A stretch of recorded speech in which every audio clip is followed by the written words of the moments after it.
Hello friends. और हम जो है यहाँ पे प्रीवियस ईयर क्वेश्चन देख रहे हैं यूपी पीसीएस का, और ये एग्ज़ाम के लिए बहुत ही ज़्यादा हेल्पफुल होता है। तो कम से कम 10-15 साल के आपको सॉल्व करना चाहिए, मिनिमम 10 साल के, जो कि मैं यहाँ पे सॉल्व भी करवा रही हूँ। ये हम लोग 2011 का पेपर सॉल्व करते हैं। इसमें पहला जो क्वेश्चन है कह रहा है कि 13वीं-14वीं सदी में भारतीय किसान किसकी खेती नहीं करते थे। तो देखिए, गेहूं, चावल और जौ, ये तीनों की खेती करते थे, मक्का की खेती नहीं करते थे। और देखा जाए तो सर्वप्रथम जौ की खेती की गई थी। देखा जाए तो नहीं, श्योर है।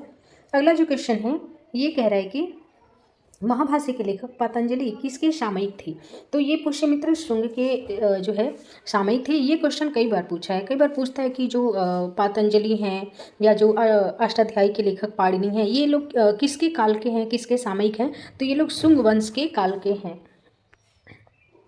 एक क्वेश्चन को अलग अलग तरीक़ों से कई बार पूछा जाता है, और इसलिए प्रीवियस ईयर बहुत ही ज़्यादा हेल्प करता है। और तीसरा क्वेश्चन लेते हैं, गौतम बुद्ध का महापरिनिर्वाण किस राज्य में हुआ था। तो कुशीनगर में हुआ था। मल वो स्थान का नाम था, है ना। यहाँ पे मल राज्य में हुआ था, जिसकी राजधानी कुशीनगर थी। बुद्ध ने सर्वाधिक उपदेश अपने कहाँ पे दिए थे। तो श्रावस्ती में दिए थे इन्होंने अपने सर्वाधिक उपदेश। अगला क्वेश्चन है, राजकुमार जो अपने पिता की मृत्यु के लिए उत्तरदायी था, तो ये था अजातशत्रु। ये अपने पिता की मृत्यु के लिए उत्तरदायी था, और उसी प्रकार इसकी भी मृत्यु अपने पुत्र द्वारा हुई।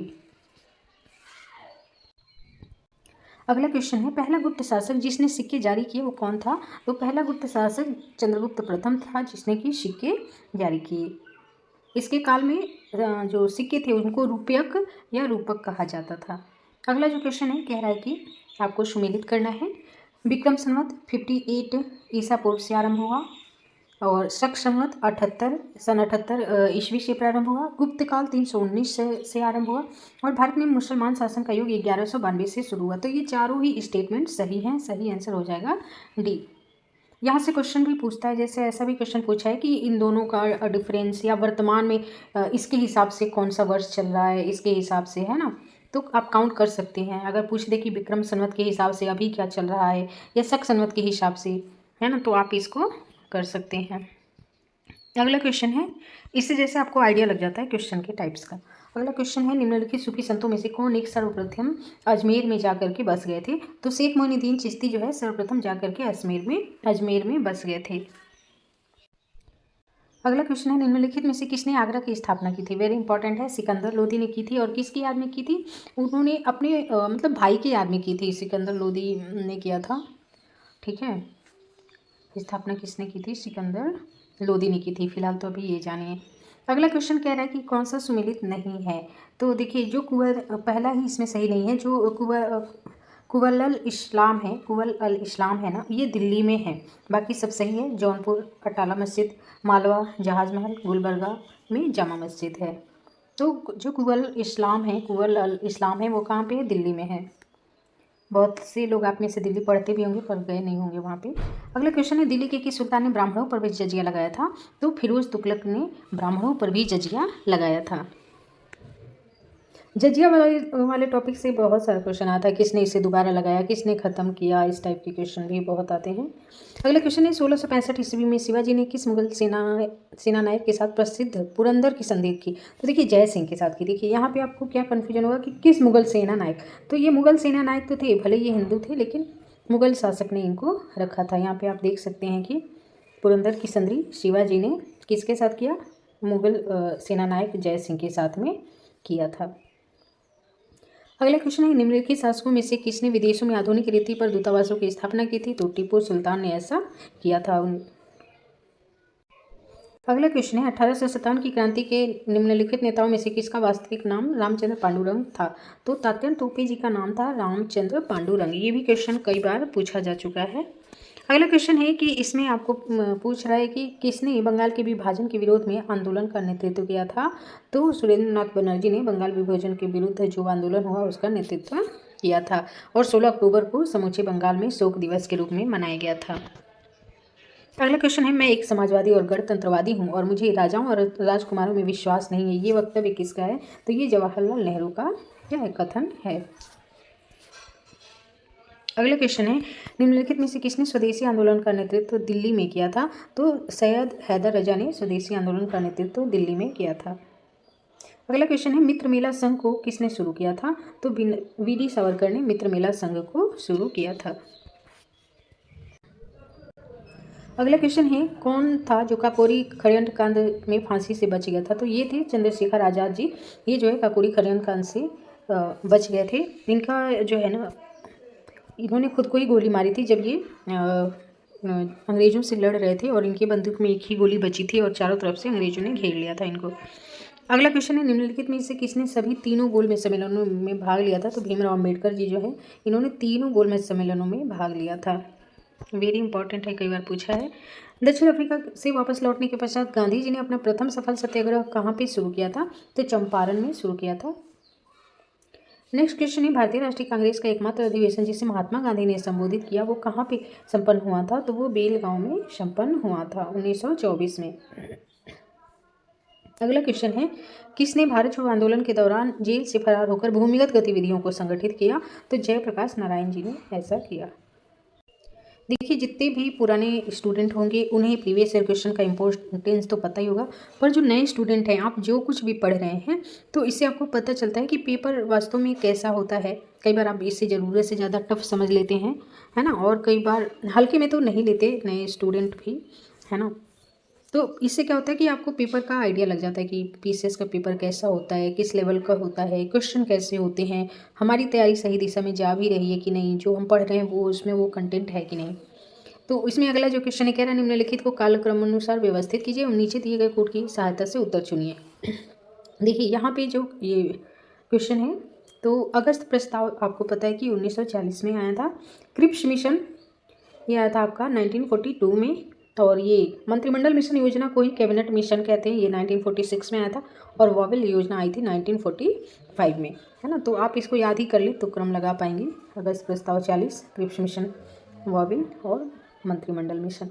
अगला क्वेश्चन है किसने 1920 के नागपुर के भारतीय राष्ट्रीय कांग्रेस के अधिवेशन में असहयोग आंदोलन के प्रस्ताव को प्रस्तावित किया था? तो सी.आर. दास जी ने प्रस्तावित किया था। अगला क्वेश्चन है कौन सा सही सुमेलित है? तो इसमें जो है फ्रैंक मोरिस की पुस्तक है जवाहरलाल नेहरू अ बायोग्राफी, ये जो है सही सुमेलित है। अगला क्वेश्चन है किसने 1920 के नागपुर भारतीय राष्ट्रीय कांग्रेस के अधिवेशन में, हाँ ये हमने देख लिया, सी.आर. दास जी ने इसको प्रस्तावित किया था। और अगला क्वेश्चन है कौन सा सही सुमेलित है? ये भी हमने देख लिया, फ्रैंक मोरिस ने जवाहरलाल नेहरू अ बायोग्राफी लिखी हुई है।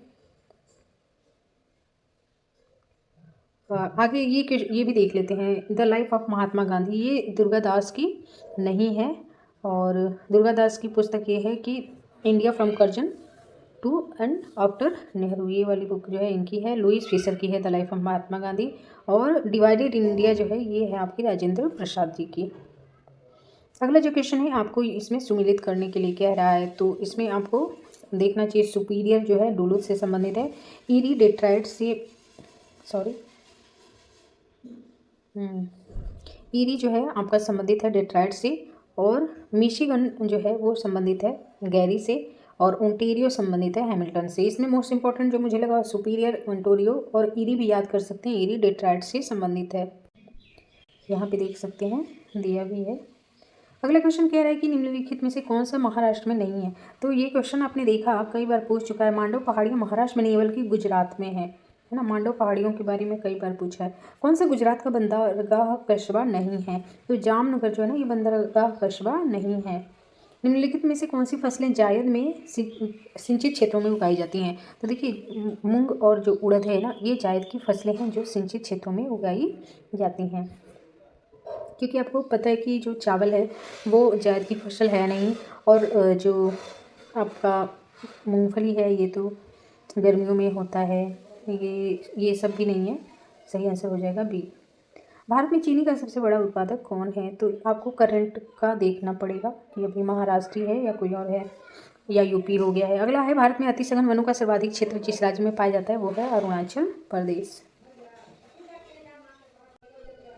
अगला क्वेश्चन है भारत में कोयला के दो सबसे बड़े उत्पादक कौन हैं? तो छत्तीसगढ़ और उड़ीसा जो है भारत में कोयला के सबसे बड़े दो उत्पादक हैं। यहाँ पे आपको कह रहा है कि इस राज्यों को वनों के क्षेत्रफल के हिसाब से अवरोही क्रम में लगाना है। तो आंध्र प्रदेश में अधिक वन है, उससे कम है छत्तीसगढ़ में, उससे कम अरुणाचल में, और सबसे कम है, सॉरी, इसमें कौन सा क्रम लगाना है, अवरोही क्रम और वनों के क्षेत्रफल के हिसाब से। तो पहले नंबर पे है आंध्र प्रदेश, दूसरे नंबर पे छत्तीसगढ़ है, तीसरे नंबर पे उड़ीसा है और चौथे नंबर पे है अरुणाचल प्रदेश। इसको भी आप करंट में एक बार देख सकते हैं। विश्व का 1/3 से अधिक कच्चा इस्पात का उत्पादन कहाँ से होता है, कहाँ से प्राप्त होता है, तो चाइना से प्राप्त होता है। विश्व में 1/3 कच्चा इस्पात, और ये वेरी इंपॉर्टेंट भी है। 1/3 का मतलब हो गया आपका अराउंड 66%, मोर देन 65%। यहाँ पे देखिए, ये आपको सुमेलित करना है, लौह इस्पात केंद्र है और आपको देश का नाम बताना है। अभी हमने हैमिल्टन देखा भी था, है ना, तो इसमें हैमिल्टन आप देखते हैं कि कहाँ पे ये आपका पाया जाता है, कनाडा में। वहीं बर्मिंघम जो है ये है यूके में, और जो एशन है, एशन पाया जाएगा आपका जर्मनी में, और अनशान है चीन में, है ना। इसको आप जिस तरीके से ट्रिक से लिख के जैसे भी याद करना चाहें कर लें, क्योंकि ये इंपॉर्टेंट है और ये अक्सर पूछे जाते हैं। देखिए, प्रीवियस ईयर कराने के बाद मैं कोशिश करूँगी कि मैं वो बुक से आपको क्वेश्चन करा सकूँ जिसमें जितने टॉपर हैं वो बोलते हैं 10 से 12 बार उन्होंने उस बुक को रिवीजन किया था, है ना, जो कि प्रीलिम्स के दृष्टिकोण से मोर देन क्या है, एनफ है। तो उसको भी वो है, तो थोड़े कंटेंट उसमें ज़्यादा, फिर भी कोशिश करेंगे कि सब्जेक्ट वाइज हम उसको यहाँ पे जो है देख सकें।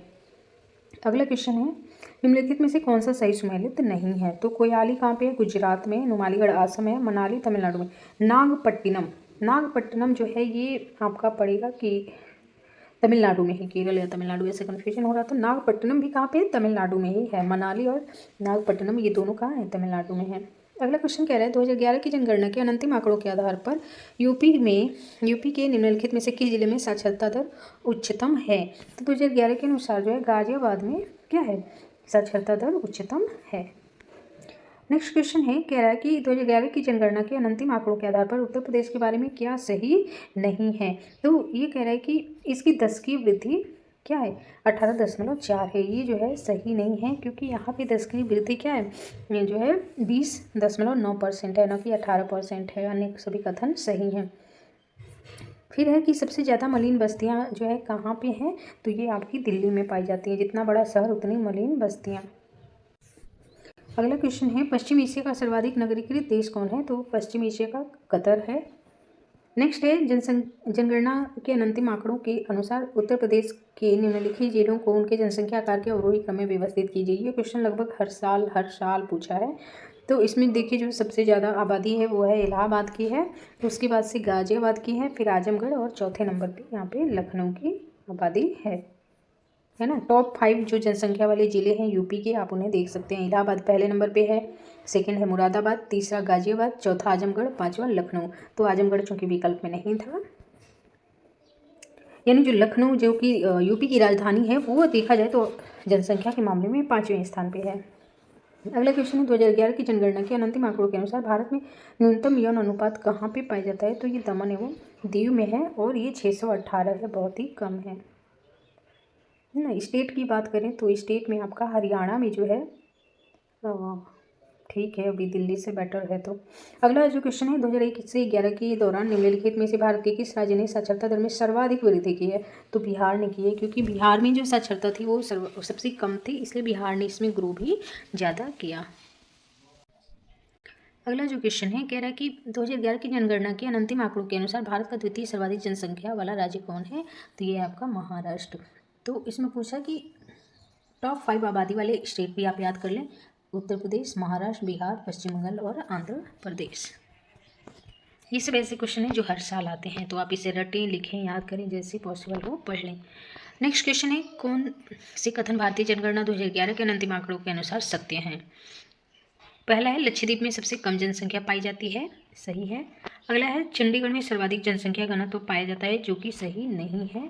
जनसंख्या घनत्व आपको पता होगा कि जो है बिहार में वो सर्वाधिक जनसंख्या घनत्व जो है, चंडीगढ़ में तो नहीं है, नई दिल्ली में सबसे अधिक जनसंख्या घनत्व कहाँ पे है, नई दिल्ली में है।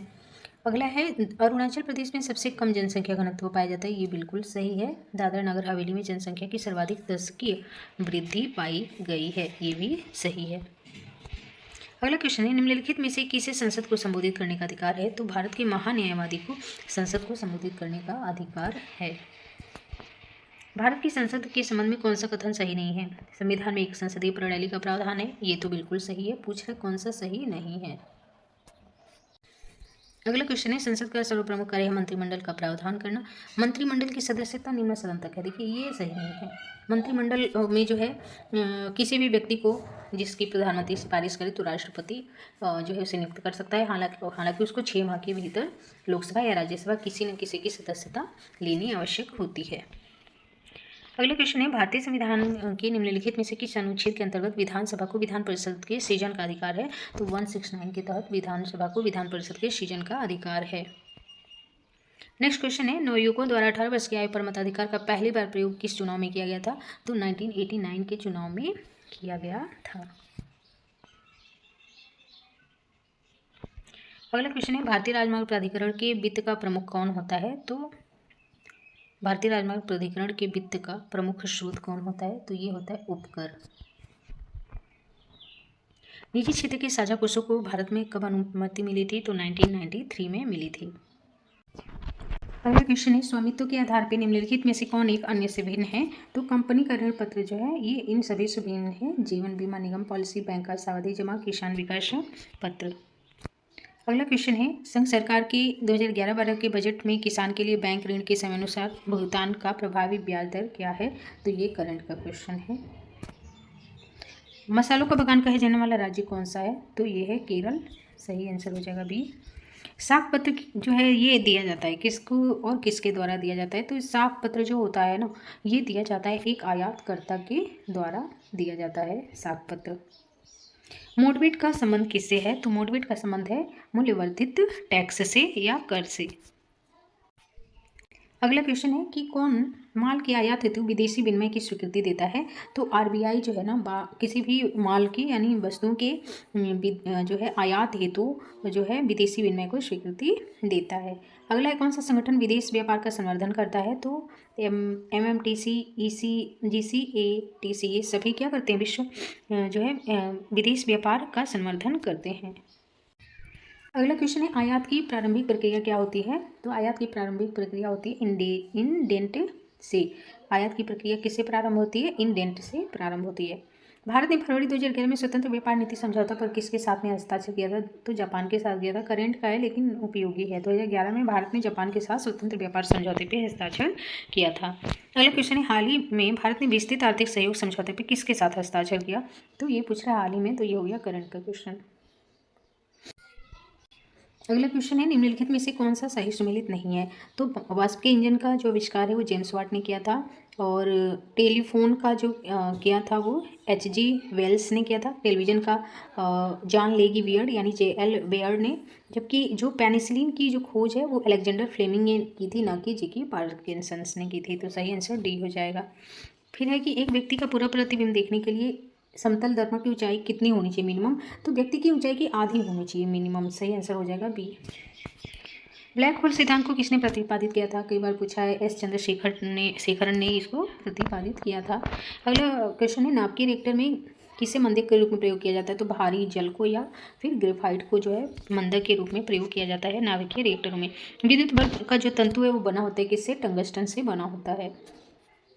तो आप देख सकते हैं पेपर इतना भी टफ नहीं है जितना एक माहौल बनाया जाता है और इतना आसान भी नहीं है। आपको पूरी इस पर अपना टाइम और जो है हार्डवर्क देना पड़ता है, पेमेंट फुल पे करना पड़ता है अपनी मेहनत को।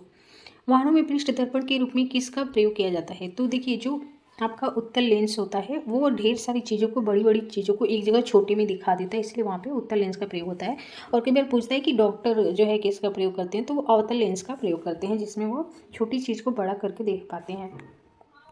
अगला क्वेश्चन है, वायु भरे गुब्बारों में हीलियम को हाइड्रोजन की अपेक्षा वरीयता क्यों दी जाती है? क्योंकि देखिए जो हाइड्रोजन होता है हीलियम को वरीयता क्यों दी जाती है? क्योंकि हाइड्रोजन क्या है, ये आपका ज्वलनशील भी होता है। ये ऑक्सीजन के साथ क्या होता है, विस्फोटक मिश्रण बना सकता है, जबकि हीलियम ऐसा नहीं करता है। अगला क्वेश्चन है, आपको करना है सुमेलित। कौन सा सुमेलित है? तो जो जिंक फॉस्फाइड है ना उसको जान लीजिए एक तरीके से मारने की दवा है, चूहे को मारने की दवा है ये, है ना। कई बार लोग इसका प्रयोग अनुचित प्रयोग भी कर देते हैं जिनसे उनको दुश्मनी निकालनी हो।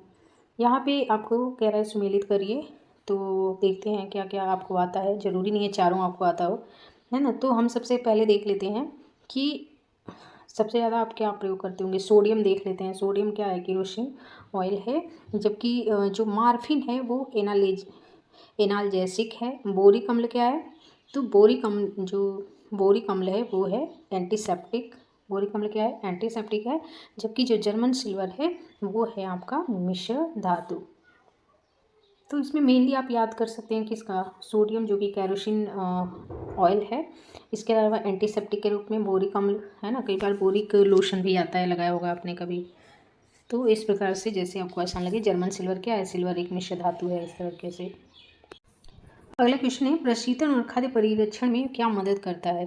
तो देखिए ये क्वेश्चन कई बार भी पूछा है। तो ये जैव रासायनिक अभिक्रिया दर को कम करके क्या करता है, खाद्य पदार्थों को अधिक समय तक सुरक्षित रखता है। नेक्स्ट क्वेश्चन है इंडियन गैस किसका मिश्रण है। तो ये ब्यूटेन और प्रोपेन का क्या है, मिश्रण है। अम्ल वर्षा से जो है कौन से देशों में जो है प्रभाव पड़ता है या कौन से देश क्षतिग्रस्त होते हैं। तो कनाडा और नॉर्वे जो है ये अम्ल वर्षा से प्रभावित है। अगला है कौन सा प्रकाश संश्लेषण प्रक्रिया के लिए आवश्यक है। तो CO2 यानी कार्बन डाइऑक्साइड प्रकाश संश्लेषण के लिए आवश्यक होता है। गोल्डन धान में किस विटामिन की अधिकता होती है। तो इसमें विटामिन ए की अधिकता होती है। अगला क्वेश्चन है किसका निर्माण हमारे शरीर में नहीं होता है। तो विटामिन ए का हमारे शरीर में निर्माण नहीं होता है, हमको इसको अलग से लेना पड़ता है। अगला है मनुष्य के अंगों में से कौन एक हानिकारक विकिरणों से सर्वाधिक सुप्रभाव्य है। तो जो हमारी आंखें हैं वो हानिकारक विकिरणों से सर्वाधिक सुप्रभाव्य हैं, यानी उन पर सर्वाधिक प्रभाव पड़ता है। निम्नलिखित में से कौन मानव गुर्दे का सामान्य कार्य नहीं है। तो रक्त में शर्करा की मात्रा को नियंत्रित करना ये जो है हमारा गुर्दा नहीं करता ये काम। अगला क्वेश्चन है आंख की रेटिना की परंपरा कैमरा की निम्नलिखित में से किस भाग से तुलना की जाती है। तो जो आंख की रेटिना है ना उसकी तुलना हम किससे करते हैं, फिल्म से करते हैं। जो कैमरा में फिल्म वाला पार्ट है उससे करते हैं। एनोस्मिया क्या है, एनोस्मिया देखिए ग्रहण संवेदना की कमी है। आप जानते होंगे कि कोरोना काल में ये क्या चल रहा था कि जिसको कुछ वो ना है, कुछ महक मतलब ना हो, ग्रहण संवेदना में कमी हो जाए तो उसको ऐसा माना जाता था कि कोरोना हो गया है ना। तो इसे एनोस्मिया भी कहा जाता है। अगला क्वेश्चन, यदि कोई व्यक्ति हरी सब्जियां खाना बंद कर दे तो उसे रतौंधी हो जाएगा। ऐसा बिल्कुल भी नहीं है, उसमें विटामिन ए की कमी हो जाएगी, ऐसा हो सकता है ना। तो सही आंसर हो जाएगा डी, है ना। अगला क्वेश्चन है मच्छरों के नियंत्रण हेतु कौन सी कीटबच्ची मछली प्रयोग होती है। तो गैम्बूसिया मछली, इसको पेडिक्योर और मेनिक्योर में भी यूज किया जाता है। और मच्छरों के नियंत्रण के लिए भी गैम्बूसिया मछली को जिस जल में डाल दिया जाता है वहाँ पे जो मच्छर के लार्वा होते हैं वो मछली उनको खा जाती है। अगला क्वेश्चन है किस शारीरिक प्रक्रम से थाम्बरिन का संबंध होता है। तो थाम्बरिन का रक्त जमाव से संबंध होता है। एड्स किससे होता है। तो HIV वायरस, वायरस किसको बोलते हैं, विषाणुओं को, है ना। तो HIV वायरस नाम ही याद कर ले, HIV वायरस, HIV विषाणु, इसी से होता है AIDS. Malaria, I think malaria हमने देखा था प्रोटोजोआ से होता है। अगला कहते हैं BMD परीक्षण किसकी पहचान करने के लिए किया जाता है। तो ओस्टियोपोरोसिस की पहचान के लिए BMD परीक्षण किया जाता है। नेक्स्ट क्वेश्चन है एमनियोसेंटोसिस किसका तरीका है। तो ये भ्रूण लिंग की पहचान का तरीका है एमनियोसेंटोसिस, है ना। इस तरह का कोई परीक्षण किसी पेपर पे हुआ हो तो आप समझ सकते हैं कि ये भ्रूण परीक्षण किया गया है, जो कि क्या है, इलीगल है गवर्नमेंट के द्वारा। निम्नलिखित में से कौन स्कर्वी रोग के इलाज में उपयोगी है। तो विटामिन सी की कमी से स्कर्वी रोग होता है, तो जाहिर सी बात है आंवला जिसमें विटामिन सी भरपूर होते हैं यह स्कर्वी रोग के इलाज में ज़्यादा उपयोगी होगा। फिर पूछ रहा है कि सूचना प्रौद्योगिकी की शब्दावली का भाग कौन सा है। प्रोटोकॉल, आर्ची, लॉगिन, ये सब क्या है, साइंस टेक के जुड़े हुए शब्द हैं। अगला है आपको इसमें सुमेलित करना है। देखिए जितने भी डिस्ट्रिक्ट है ना बहुत कम ऐसे हैं जो कि जिनका मुख्यालय उनसे अलग है। लगभग अब 90% का होता है कि सेम ही होता है। तो यहाँ पे गिनती के हैं तो उनका आप याद कर लेंगे। जैसे कानपुर देहात का हो गया अकबरपुर माती, कुशीनगर का आपका पडरौना। आप एक मिनट आंसर देखते हैं, ठीक है। तो यहाँ पे आपने आंसर देखा कि कानपुर देहात का क्या है, अकबरपुर माती है, कुशीनगर का पडरौना। इतना अगर आप जानते तो भी आप आंसर दे देते। और वहीं पे संत रविदास नगर का भदोही है, कानपुर देहात जालौन का उरई है। आपको लगेगा ये क्या फैक्ट दे दिया है, कैसे इतना सब याद होगा। लेकिन आप देख सकते हैं कि यदि यूपी में अगर 76 जिले हैं तो मुश्किल से आपको उसमें 6-7 ही याद करने हैं, बाकी सभी जिलों का मुख्यालय लगभग सेम ही है। तो ये ऐसा नहीं है, जब तक नॉलेज नहीं होता कठिन लगता है, जब आप जान जाते हैं कि केवल इतना ही पढ़ना है तो आपको आसान लगने लगता है। फिर प्रसिद्ध चरकुला नृत्य किससे संबंधित है। तो ये ब्रजभूमि से संबंधित है। कुछ गिने चुने नृत्य हैं 8-10, उनके संबंधित क्षेत्र हैं वो आप याद करो। उसमें भी इम्पोर्टेंट जो है 3-4 हैं वो याद कर लेंगे, ठीक है। और आगे देखते हैं। इसमें कह रहा है सरदार वल्लभ भाई पटेल कृषि विश्वविद्यालय कहाँ पे अवस्थित है, तो ये आपका अवस्थित है मेरठ में, सरदार वल्लभ भाई पटेल कृषि विश्वविद्यालय। अगला है आपको हवाई अड्डा और ये सम्मिलित करना है, शहर और हवाई अड्डा। देखिए लखनऊ तो आप लोगों में से कई लोग गए होंगे, तो वहाँ का है अमौसी, ठीक है। और जगह का वाराणसी का क्या है, चकेरी, देख लेते हैं। नहीं, वाराणसी का चकेरी नहीं है, बाबतपुर है, तो इसको याद कर लें। लखनऊ का मैं अमौसी गए होंगे तो पता होगा। वाराणसी का हवाई अड्डा का क्या नाम है, बाबतपुर, है ना। आगरा का खेरिया और कानपुर का चकेरी। कुछ फैक्ट हैं याद करने होंगे जो आपको। उत्तर प्रदेश का राजकीय जो पक्षी है ना वो कौन सा है, तो वो है सारस या क्रॉन्च भी उसको बोलते हैं। यहाँ पे आप देख सकते हैं कि यूपी का राजकीय पशु है बारहसिंगा, राजकीय पक्षी सारस अथवा क्रॉन्च। वृक्ष है अशोक, पुष्प है पलाश, खेल है हॉकी, राजकीय चिन्ह एक प्रीत में 2 मछली 1 तीर धनुष। अगला क्वेश्चन है अति लोकप्रिय धार्मिक पत्रिका कल्याण कहाँ से प्रकाशित होती है, तो ये गोरखपुर से प्रकाशित होती है। काफ़ी अच्छी पत्रिका है, हमारे घर भी आती है और हमने पढ़ा भी है, मिल जाएगी आपको गोरखपुर रेलवे स्टेशन पे भी। निम्नलिखित में से कौन सा युग में सही सम्मिलित नहीं है, तो देखिए जो आपका जेके मंदिर है ना वो कानपुर में है, ना कि लखनऊ में है। अन्य सभी सम्मिलित है। मथुरा वृंदावन आप जाते ही रहते होंगे। वृंदावन मंदिर है मथुरा में, विश्वनाथ मंदिर है वाराणसी में, देवी पाटन मंदिर है तुलसीपुर में। और ऐसे ये भी गिने चुने ही हैं 6-7 चीज़ें जो आपको याद करने होते हैं। और मैं कोशिश करूँगी वो जो मेरा हैंड रिटन नोट्स है ना उसका पिक जैसे मैं डालती हूँ तो आप वहाँ पे देख सकते हैं, या बुक्स में देखिए एक अलग ही वीडियो बना दूँगी, है ना, क्योंकि उसके लिए अलग अलग किताबें हैं। मतलब डिपेंड करता है कि आपका इंटरेस्ट किस में है, ऑब्जेक्टिव क्वेश्चन पढ़ने में या आप रीडिंग में अच्छे हैं, है ना। तो अगर आपको कॉम्प्रिहेंसिव पढ़ना अच्छा लगता है तो परीक्षा माड़ी सहयोगी, अन्य हाई लेवल की भी किताबें हैं, स्पेक्ट्रम लक्ष्मीकांत ये। अगर आपको ऑब्जेक्टिव टाइप पढ़ने में ज़्यादा इंटरेस्ट है तो आप घटना चक्र को फॉलो कर सकते हैं, है ना। तो इसमें अगला क्वेश्चन है निम्नलिखित में से किस फसल में यूपी यानी उत्तर प्रदेश भारत में सबसे बड़ा उत्पादक नहीं है, तो चावल में नहीं है, गेहूं गन्ना आलू, ये तीनों में ना यूपी नंबर 1 है। गेहूं गन्ना आलू या रट ले, गेहूं गन्ना आलू में यूपी प्रथम है पूरे भारत में। यहाँ पे देखिए रीजनिंग के क्वेश्चन आएंगे, वो मैं अभी नहीं करा रही हूँ, मैं केवल जीएस करा रही हूँ, है ना। पहले देखिए पेपर कैसा होता था, एक ही में जीएस मैथ सब कुछ, है ना।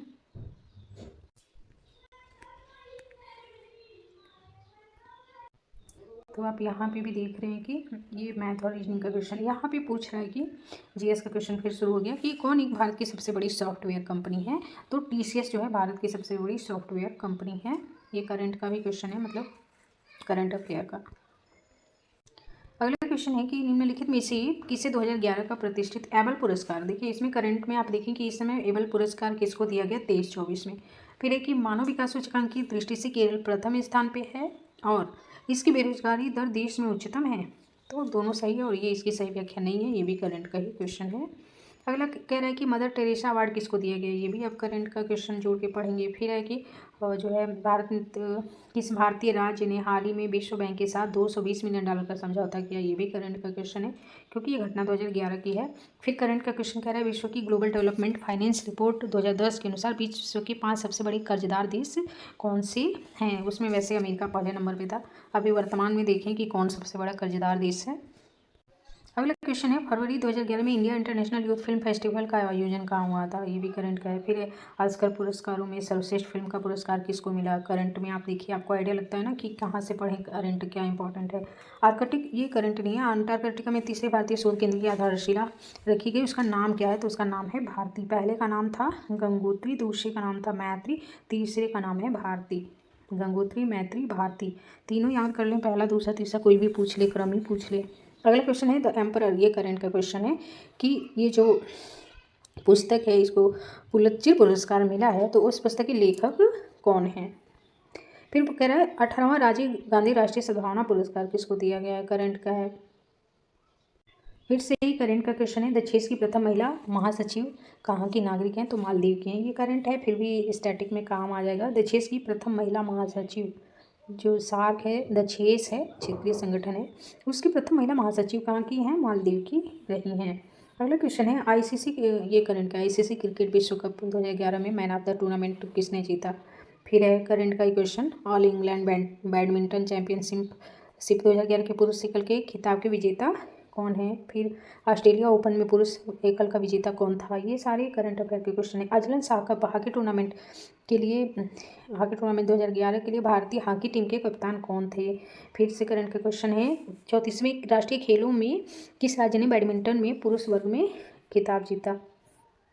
फिर आपका क्वेश्चन है स्टेनले कप किससे संबंधित है। आइस हॉकी से संबंधित है। World sport of the year किसको प्रदान किया गया। करंट अफेयर का क्वेश्चन है। फिर कह रहा है कि स्मैश किससे संबंधित है, तो ये वॉलीबॉल से संबंधित है। वेरी इंपॉर्टेंट मान सकते हैं इसको। बुला चौधरी निम्नलिखित में से किस खेल विधा से संबंधित हैं, तो ये करंट में थी तैराकी, जिससे उस समय इन्होंने कई खिताब जीते थे। फिर है तेजस्विनी सावंत प्रथम भारतीय महिला है जिसे विश्व चैंपियन का सम्मान मिला है। किसमें, तो इसमें निशानेबाजी में मिला है। ये तेजस्विनी सावंत कौन है, प्रथम भारतीय महिला है जिसे विश्व चैंपियन का सम्मान मिला। ये किस क्षेत्र में, निशानेबाजी में। न्यूक्लियर रिएक्टर टाइम बम का लेखक कौन है, तो तकाशी हिरोज, नाम से तो लग रहा है जापान के हैं, जापान के ही हैं ये, है ना। तकाशी हिरोज ने न्यूक्लियर रिएक्टर टाइम बम का किताब लिखी है। अगला क्वेश्चन है 34वें राष्ट्रीय खेलों 2011 में सर्वाधिक स्वर्ण पदक विजेताओं को आपको अवरोही क्रम लगाना है। नेक्स्ट क्वेश्चन है डब्ल्यू के आविष्कारक तथा संस्थापक कौन है। टिम बर्नर्स-ली हैं, कई बार पूछा है, वेरी इंपॉर्टेंट है। फिर है कि किस राज्य ने संस्कृत भाषा को राज्य की दूसरी राजभाषा का दर्जा दिया है, तो ऐसा किया है उत्तराखंड ने। 2010 में संस्कृत को उत्तराखंड ने राजभाषा का दर्जा किया, जो है दिया है, द्वितीय राजभाषा, है ना। यूपी ने किसे द्वितीय राजभाषा का दर्जा दिया है, कमेंट बॉक्स में लिखें यदि आपको मालूम है तो, है ना। वो है आपका उर्दू, बता ही देती हूँ मैं। पक्षपास्त्र अस्त्र कौन सा है, तो जो अस्त्र होता है ना हवा से हवा में मार करने वाला, उसे हम क्या कहते हैं, अस्त्र कहते हैं। तो ये है हवा से हवा में प्रक्षेपण। फिर आपको यहाँ पे देखिए सुमेलित करना है, आपको थोड़ा याद होना चाहिए। अमृता शेरगिल क्या है, ये चित्रकार हैं, ठीक है। तो डी का तीसरा देखिए किसमें है, तो इसमें है, बी में, और ये दोनों में है। फिर आपको पंडित दुर्गालाल लालगुडी जयराम बालमुरली कृष्ण। तो देखिए जो ऐसे क्वेश्चन है ना आप उनको लिख के याद कर सकते हैं। जैसे दुर्गालाल जो है ना वो पंडित दुर्गालाल नृत्य से संबंधित हैं। वहीं लालगुडी जयरामन वाद्य संगीत बजाते हैं। मुरली कृष्ण कंठ संगीत। देखिए जो नाम है इनका ना मुरली कृष्ण है, और जो मुरली होती है ना वो कंठ से ही बजाया जाता है। तो अगर आपको ये दोनों पता था, बाल मुरली कृष्ण कंठ संगीत और अमृता शेरगिल सबसे इंपॉर्टेंट है चित्रकला, तो आप आंसर दे देंगे।